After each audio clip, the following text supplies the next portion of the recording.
के खौफ दूर कर देता हूं। कोई भी इंसान बड़ा इंसान नहीं बन सकता जब तक वो अपने खौफ के ऊपर काबू नहीं पाता। कोई जनरल बड़ा जनरल नहीं बन सकता जब तक वो मौत का डर खत्म नहीं करता। कोई बिजनेसमैन बड़ा बिजनेसमैन नहीं बन सकता जब तक उसको नुकसान से खौफ खत्म ना हो।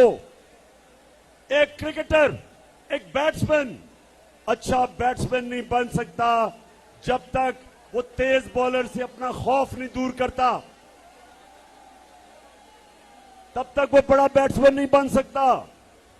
बॉलर बड़ा बॉलर नहीं बन सकता जिसको जब मार पड़ती है तो वो जब डर जाता है। मेरे पाकिस्तानियों, वो कौम बड़ी कौम नहीं बन सकती जब तक वो अपनी खौफ की जंजीरें नहीं तोड़ती। तो मैं जब आपको बुलाऊंगा इस्लामाबाद, अपनी खौफ की जंजीरें तोड़ के आना मेरे साथ। जिंदगी मौत अल्लाह के हाथ में। मुझे कहते इमरान खान अपनी जान की हिफाजत करना आपको बड़ा खतरा है। बैरूनी भी खतरा है, अंदरूनी भी। ये सारे माफियाज, इनसे खतरा है। मेरा ईमान उसके ऊपर है जिसने वाज़े तौर पे कुरान में लिखा हुआ है कि जब तुम्हारा वक्त आ जाए, ना 1 मिनट आगे होता है ना 1 मिनट पीछे होता है। मुसलमान ना वो मौत से डरता है, ना वो डरता है कि कोई आदमी उसको जलील कर देगा। इन्होंने मीडिया के ऊपर कितनी कैंपेन चलाई मेरे खिलाफ, कितना इन्होंने मुझे जलील करने की कोशिश की, मेरी किरदार कुशी की। लेकिन आज आप देखें, इज्जत देने वाला अल्लाह है। किस तरह तादाद में आप आए हैं, मेरी इज्जत अफजाई कर रहे हैं। कोई इंसान आपको जलील नहीं कर सकता, ना ही कोई इंसान आपको इज्जत दे सकता है। और फिर मैं आज अपने सारे सरकारी नौकरों से बात कर रहा हूं, पुलिस वालों से बात कर रहा हूं, अपने फौजियों से बात कर रहा हूं, जो भी तनख्वाहदार है उससे बात कर रहा हूं। याद रखें, रिस्क अल्लाह के हाथ में है, मेहनत आपके हाथ में है, लेकिन कितना अल्लाह ने आपको रिस्क देनी है वो उसके हाथ में है। क्यों अल्लाह ने रिस्क अपने हाथ में रखी, जिंदगी अपने हाथ में रखी, इज्जत अपने हाथ में इसलिए रखी कि वो इंसानों को आजाद करना चाहता था। दिल में हो नीयत साफ, तो हो इंसाफ, कहे इमरान खान। तो चली है अब तहरीक, ये होगा ठीक, ये प्यारा पाकिस्तान। और यही मेरे नबी सल्लल्लाहु अलैहि वसल्लम ने मदीना में किया। उसने इंसानों को आजाद कर दिया। वो जो इंसान जिनकी हैसियत नहीं थी, दुनिया की उन्होंने इमामत की।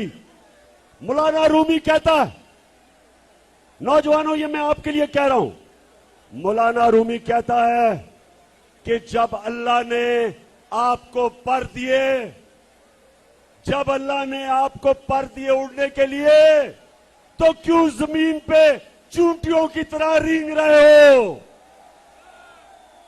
हमें अल्लाह ने पर दिए। हमारे नबी सल्लल्लाहु अलैहि वसल्लम ने मदीना के लोगों को पर दे दिए, उनकी परवाज ऊपर कर दी, अजीम लोग बना दिए, खौफ खत्म कर दिए, बड़ी सोच दे दी, आजाद कर दिया। क्योंकि कभी नौजवानों, कभी गुलाम बड़े काम नहीं कर सकता, सिर्फ आजाद आदमी बड़े काम करता है। ये जो हमारे ऊपर गुलाम बिठाए हैं, ये जो हमारे ऊपर अमेरिका के गुलाम बिठाए हैं, ये कभी इस कौम को अजीम कौम नहीं बनने देंगे।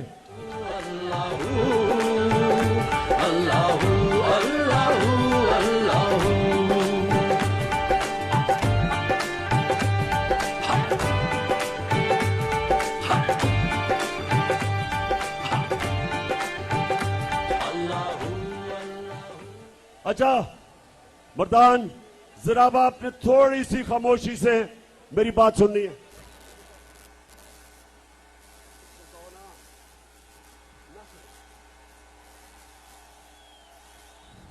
मेरी आपने गौर से बात सुननी है।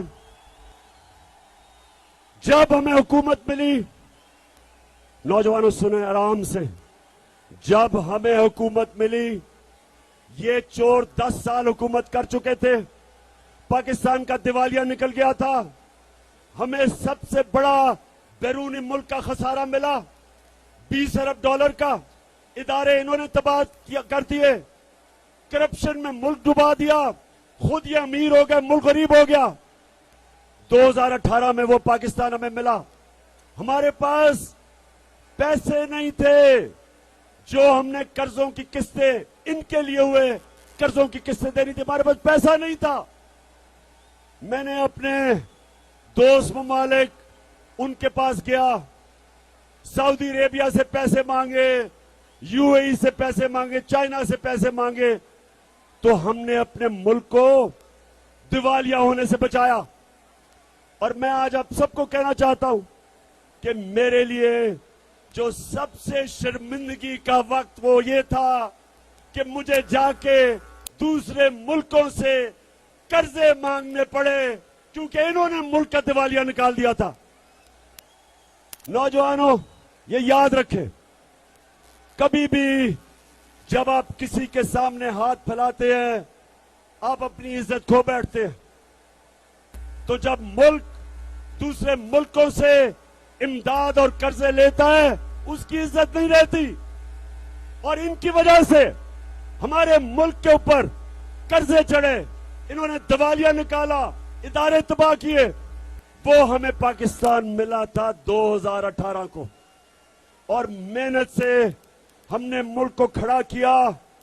हमने बाहर से अपने मुल्क की मदद करके, बाहर से जो पैसे लिए, अपने मुल्क किया।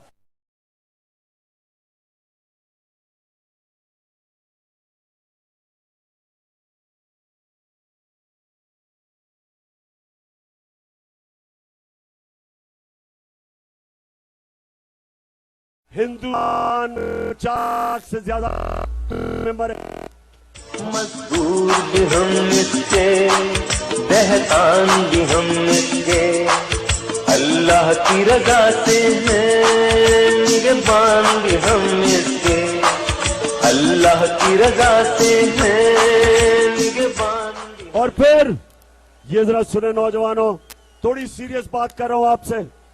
हमने अपने मुंह पैर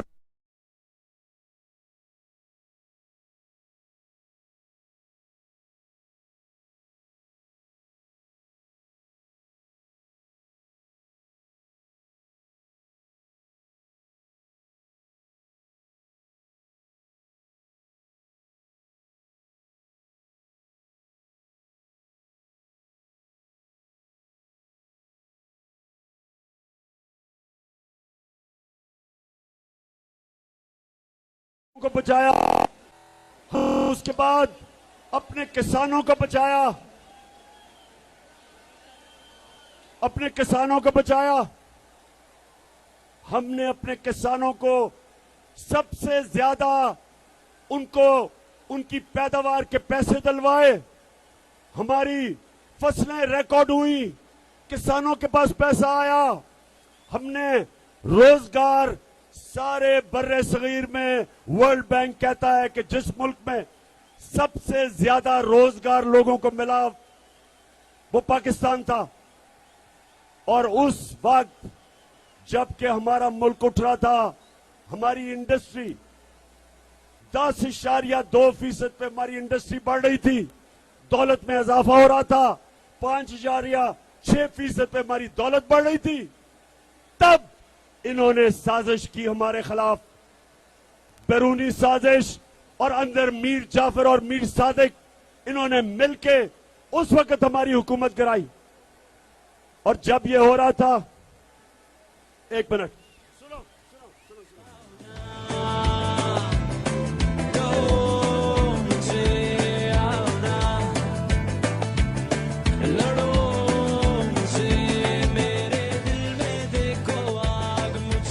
अच्छा, जब मुझे पता चला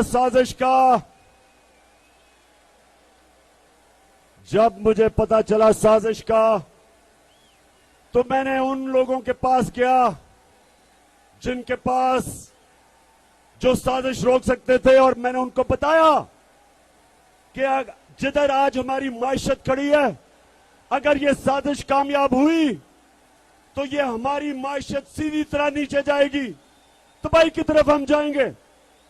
मैंने शौकत तरीन को, फाइनेंस मिनिस्टर को भेजा। मैंने कहा बताओ उन लोगों को जो न्यूट्रल अपने आप को कहते हैं कि अगर आज आपने ये साजिश कामयाब होने दी तो ये मुल्क की माइशत तबाही की तरफ जाएगी। उसने भी बताया, लेकिन मुझे अफसोस से कहना पड़ता है कि ये नहीं रोका गया।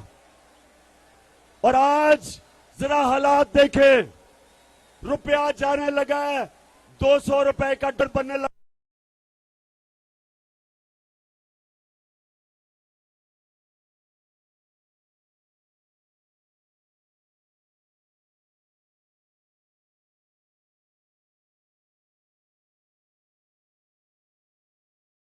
पूछे से आ रही कि, और मुझे पता है किन किन मीडिया हाउसेस पे पैसा चल रहा था जब इन्होंने पूरी कैंपेन चलाई हमारे खिलाफ। आज हालात देखें, और आज हालात इसलिए कि जब मुल्क पैर पे खड़ा हो रहा था तब इन्होंने साजिश करके हमारी गवर्नमेंट गिराई। तो मैं आज, एक मिनट,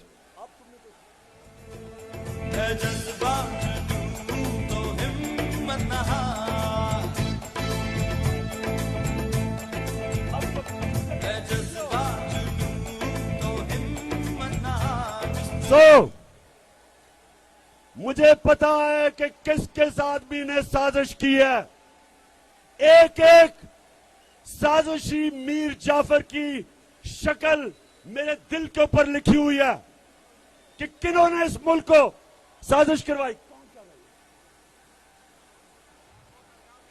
मैं सुप्रीम कोर्ट के चीफ जस्टिस से कहना चाहता हूं कि प्रेसिडेंट साहब ने जो आपको खत लिखा है, एक कमीशन बैठाएं और पूछें कि हमारे मुल्क से किसने यह गद्दारी की है, और पूरी तरह ओपन कोर्ट में हेयरिंग करवाएं ताकि सारी कौम को पता चले कि ये मीर जाफर और मीर सादिक जिन्होंने किन के साथ मिलके आज इस मुल्क को यहां खड़ा किया।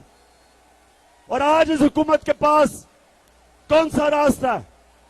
आज इनके पास सिर्फ एक रास्ता है। अब ये अमेरिकनों के पास जाएंगे, वो बिलावल अभी जाएगा अमेरिका, और याद रखें ये वो बिलावल है जिसकी अमेरिका के जो सिक्योरिटी एजेंसीज उन्होंने इसका टेलीफोन रिकॉर्ड किया। ये जब इसकी वालदा इसको बता रही थी कि किधर किधर बैरूनी मुल्कों में तुम्हारे पैसे पड़े हुए हैं, उनको सब कुछ पता है कि किसके पास पैसे पड़े हैं, किधर पड़े हैं। ये कभी उनके सामने अपने मुल्क की मफादात की बात नहीं करेंगे। और ये जब आ जाएगा, ये सिर्फ एक चीज मांगेगा कि हमारी मदद कर दे, हमें पैसे दे दे, क्योंकि नहीं तो इमरान खान वापस आ जाएगा।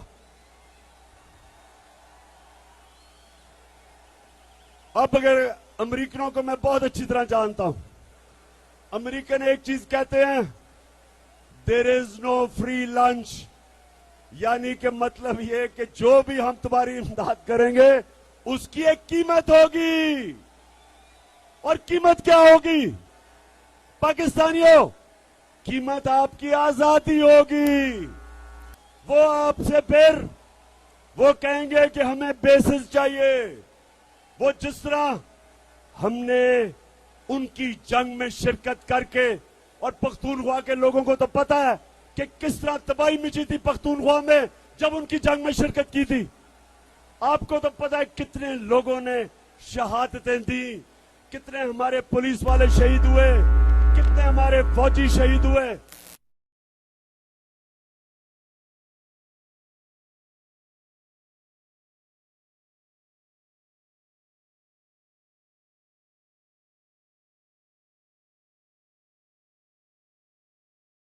मेरे पाकिस्तानियों, हमने अपनी हकीकी आजादी की जद्दोजहद को कामयाब करना है, क्योंकि हम किसी की गुलामी नहीं करने के लिए तैयार।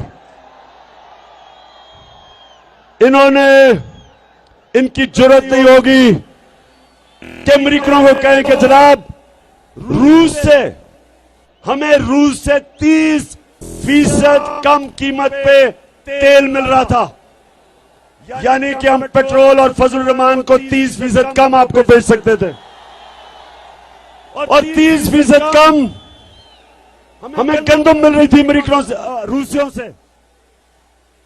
इसलिए हम, क्योंकि हमारी पॉलिसी अपने लोगों के बेहतरी के लिए थी, हमारी फॉरेन पॉलिसी, हम सबसे दोस्ती करना चाहते हैं, लेकिन हमारी कोशिश कि मेरे लोगों का फायदा हो। आपने मुझे इलेक्ट किया था, मैंने तो आपका फायदा करना था। तो इसलिए जब एक गुलाम हुकूमत आती है, उनको वो करना पड़ता है जो हुक्म मिलता है। ये नहीं, रूस से ये नहीं 30% कम तेल खरीदेंगे या गंदम, क्योंकि इनको हुक्म नहीं है। इनको वो करना पड़ेगा जो अमेरिका कहेगा। यूक्रेन के अंदर इनको रूस के खिलाफ स्टेटमेंट देनी पड़ेगी। मुझे भी कहा था कि रूस के खिलाफ करो, मैंने कहा वो हमारी जंग ही नहीं है, हम क्यों उनके खिलाफ कहें। आपने कश्मीर में हिंदुस्तान के खिलाफ कभी स्टेटमेंट दिया? आपने इसराइल के खिलाफ स्टेटमेंट दिया जो फलस्तीनियों से वो कर रहे हैं, तो हम क्यों आपकी जंग में शिरकत करें। लेकिन अब जब गुलाम ऊपर बैठ जाए तो इनको वो करना पड़ेगा जो अमेरिका इनको हुक्म करेगा। और मेरे मर्दान के लोगों, आपने जब इस्लामाबाद आना है, एक और वजह है आपकी इस्लामाबाद आने की, और वो ये है कि जो सारे चोर डाकू इन्होंने ऊपर बैठा दिए, कहीं दुनिया में ये नहीं है कि एफआईए के अंदर शहबाज शरीफ और बेटों की 24 अरब रुपए के करप्शन के केस है, मनी लॉन्ड्रिंग के केस है, और यही ऊपर बैठ के पहले एफआईए का इन्होंने उसको तब्दील किया।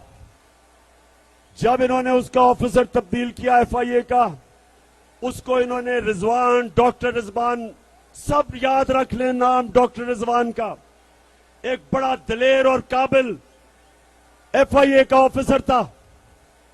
उसको हमजा शरीफ ने धमकियां दी कि तुम मुजाल कैसे मेरे खिलाफ केस करते हो, और उसके ऊपर इन्होंने इतना दबाव डाला कि वो बेचारा हार्ट अटैक से मर गया। ये वही हुआ था जब एमक्यूएम के खिलाफ नसीरुल्लाह बाबर का ऑपरेशन हुआ था। जब एमक्यूएम में नसीरुल्लाह बाबर का ऑपरेशन हुआ था, तो एमक्यूएम ने जब नवाज शरीफ इक्तदार में आया, तो एक एक पुलिस ऑफिसर जिसने ऑपरेशन किया था, सबको चुन चुन के एमक्यूएम ने कत्ल किया। उसके बाद कराची की पुलिस खत्म हो गई। आज भी कराची में रेंजर्स हैं, क्योंकि कभी उसके बाद उनकी पुलिस उसके बाद खड़ी नहीं हुई। इसी तरह ये जब चोर ऊपर आ गए और इदारों पे बैठ गए हैं, सारे हमारे इदारे अब तबाह होंगे, और जब मुल्क के इदारे तबाह होते हैं, मुल्क तबाह हो जाता है। सारे जो बड़े बड़े डाकू थे उनके केस माफ होंगे, हमारे इंसाफ का निजाम खत्म होगा, हमारी जो भी हमारे इंसाफ में निजाम में पे लोगों का इत्मीनान है वो खत्म होगा, हमारे इंसाफ की निजाम की कब्र खोदी जाएगी। इस मुल्क में जो हजरत अली कहते थे कि कुफर का निजाम चल जाएगा, लेकिन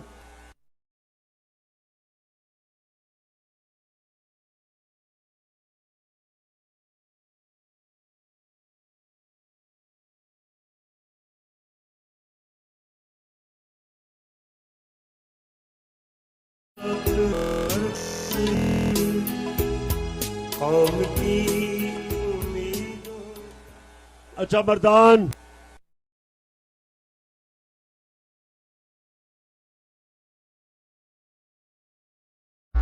चीफ इलेक्शन कमिश्नर, इसके होते हुए मुल्क में साफ और शफाफ इलेक्शन नहीं हो सकते। हम जब सारे पहुंचेंगे इस्लामाबाद, हम एक इलेक्शन चाहेंगे और दूसरा साफ और शफाफ इलेक्शन जो इस चीफ इलेक्शन कमीशन के नीचे नहीं हो सकते। आपने सबने देखा, आपने लोटों को देखा, बताओ आपने पेशावर के लोटे को देखा, आपने देखा कि कैसे इन्होंने अपने आप को बेचा, अपनी पार्टी से गद्दारी की, अपने हल्के से गद्दारी की, आइन से गद्दारी की, हमारी जमहूरियत से गद्दारी की इन लोटों ने। लेकिन इलेक्शन कमीशन को, सारी पाकिस्तान को पता है कि लोटे कौन है। आपको पता है लोटे कौन है? पता है? मर्दान बताओ, आपने लोटे देखे हैं?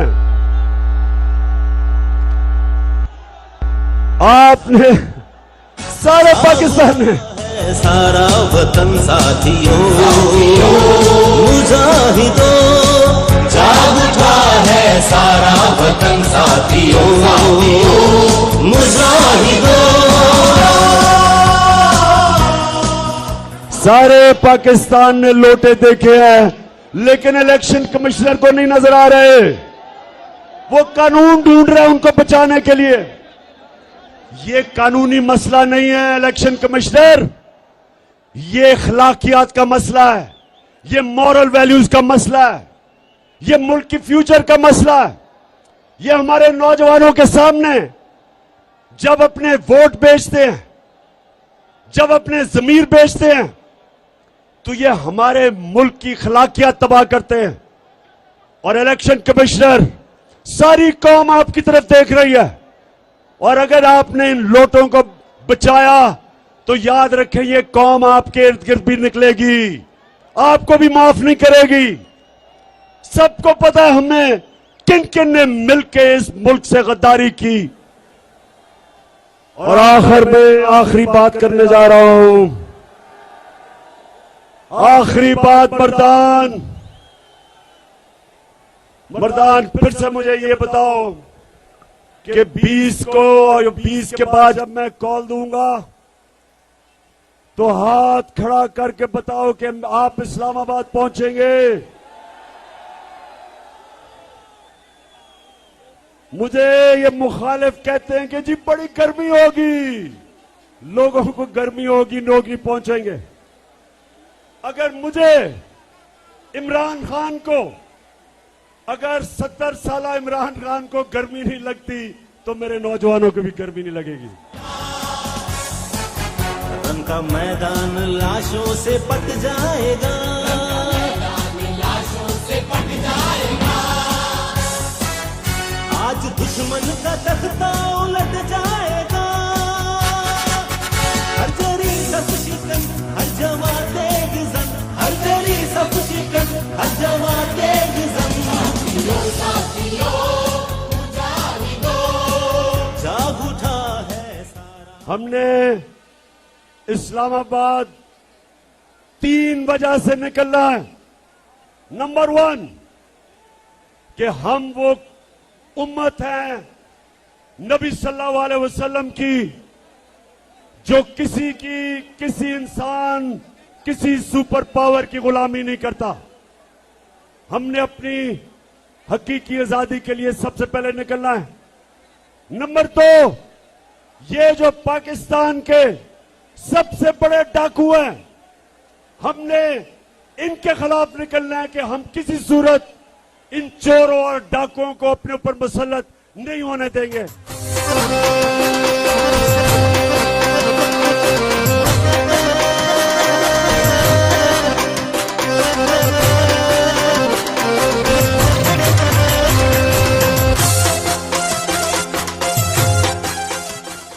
और नंबर 3, हमने इसलिए निकलना है कि हमने अपने मुल्क की अखलाकियात बचानी है। हमने अमर बिल मारूफ पे चलना है। अल्लाह का हुक्म है कि मुसलमान अच्छाई के साथ खड़ा होता है बुराई के खिलाफ, मुसलमान हक पे खड़ा होता है बातिल के खिलाफ, मुसलमान सच पे खड़ा होता है झूठ के खिलाफ, मुसलमान चोरों के खिलाफ खड़ा होता है, चोरों के खिलाफ जहाद लड़ता है और अच्छाई के साथ खड़ा होता है। इसलिए हमने निकलना है इस मुल्क की अखलाकियात बचाने के लिए। हमने अपने मुल्क को सबने मिलके वो मुल्क बनाना है जो इसको बनना चाहिए था 1947 में।